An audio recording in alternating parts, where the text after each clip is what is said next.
अस्सलामु अलैकुम वरहमतुल्लाहि वबरकातुह।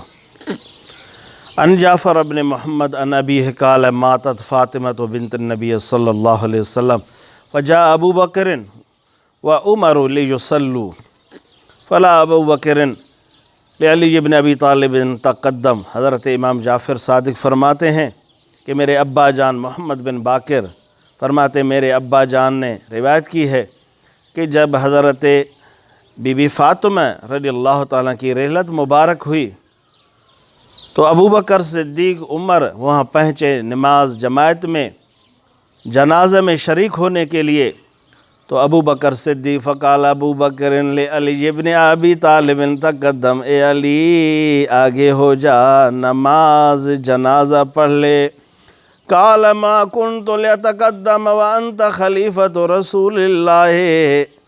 हज़रत अली की मोहब्बत देखें, अदब देखें कि आप अल्लाह के रसूल के खलीफे हैं, अमीरुल मोमिनीन हैं, बादशाह हैं।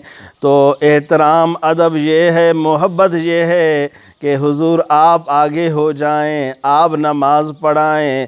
फ़तक़द्दम अबू बकर फ़सल्ला अलैहा।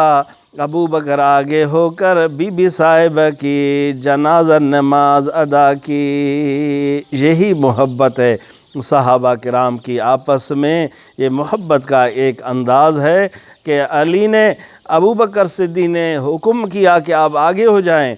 ये अबू बकर सिद्दीक़ की कमाल नज़र है, अली से मोहब्बत का अंदाज़ है कि आप पढ़ाएं।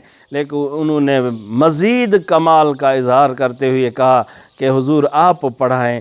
आप इसी तरह एक दूसरे के साथ मोहब्बत हैं, एक दूसरे को अदब में आगे करें, इख्तिलाफ़ों से गुरेज़ करें। कंज़ुल उम्माल में शेख अली मुत्तकी ने रिवायत किया है इस बात को, और सिफ़ा नंबर 12वां जिल्द सिफ़ा नंबर 23 में ये बात लिखी हुई है। अल्लाह तुम्हें खुश रखे, अल्लाह तुम्हें आबाद करे। इस फ़कीर को अपने दुआ में याद रखें। खुदा हाफ़िज़।